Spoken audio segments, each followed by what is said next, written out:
it has sometimes been considered the finest of the Godzilla sequels, and that is 1964's Mothra vs. Godzilla, partly owing to the venerable presence of Mothra, who is phenomenally cool, but also to this film attempting to demonstrate the now fourth Gojira incident and how much sheer effort the military go through when trying to bring down this cataclysmic kaiju. It comes across like Ishiro Honda, or whomever was creatively overseeing this feature of the film's plot, decided that the military would be desperate to finally stop Godzilla, horrified how the 3 previous attempts had all apparently failed.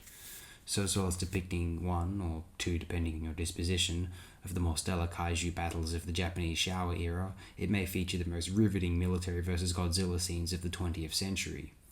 It could very well be Ishiro Honda's finest film overall. Some interesting information about this film on Wikipedia. The film historian Steve Rifle calls Mothra vs. Godzilla a classic good versus evil standoff. He says the film raises philosophical questions about unity and humanity's will to put aside their differences for the greater good. Rifle refers to Godzilla as a spectre of nuclear annihilation, metaphorically casting its shadow over Japan.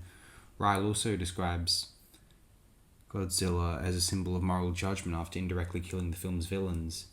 For director Ishiro Honda had directed the original Godzilla 1954 and Mothra 1961 films, and the actor Hiroshi Koizumi said Honda was able to emphasize these themes better through Mothra than Godzilla, stating, "Mothra's role as a messenger of peace. Kenji Sahara said his character Torahata symbolized greed.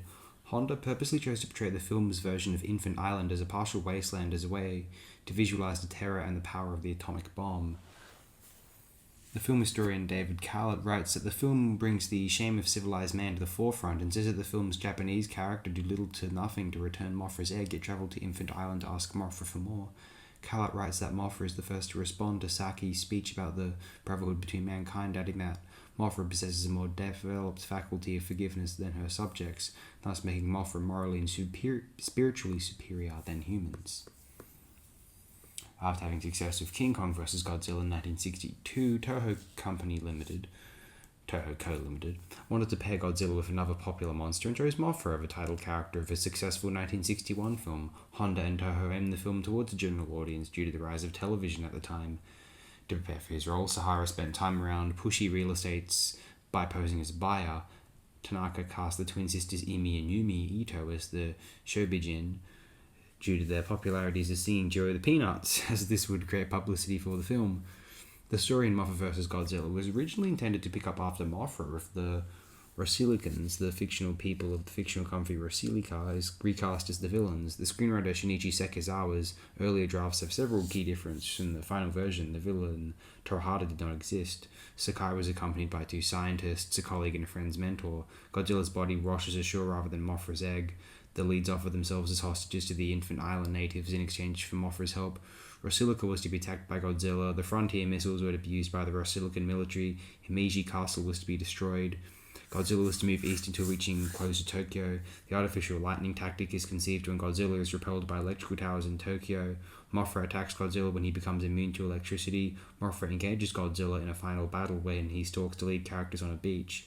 Honda changed much of Sekizawa's original script to accommodate his own vision. Yeah, it sounds like that was for the better, frankly. Saki's speech about the Brotherhood of Man was not in Sekizawa's script. It was added later by Honda during filming. The film marks the last time Godzilla is depicted as the antagonist during the franchise's Showa era. This is true. This is very true, actually. Yeah, it occurred to me that yes, he's portrayed as the protagonist more often than not after this point. Although, yeah, he's never the antagonist again. No, that's correct. Den of Geek ranked Mothra vs. Godzilla at number 3 in their 2019 ranking of the Showa Godzilla films, writing that the film has an intelligent script that brings together mythology and modern socio-political themes, is married to some of the best monster action in the series. Screen Rant ranked it at number 3 on their list of the best kaiju movies featuring Mothra, calling the film a kaiju classic and a great time overall despite a lackluster final battle. I'm curious as to what was ranked superior in the Showa Godzilla films. Presumably the first film, and maybe did people like Destroy All Monsters?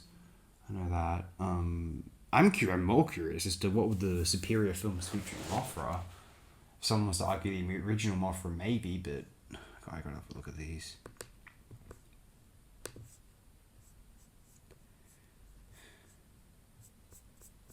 Okay, the two films they've rated better than Mothra versus Godzilla. Okay, Destroy All Monsters is 4. Ghidorah the Three-Headed Monster, I figured that could be it. And of course the original Godzilla.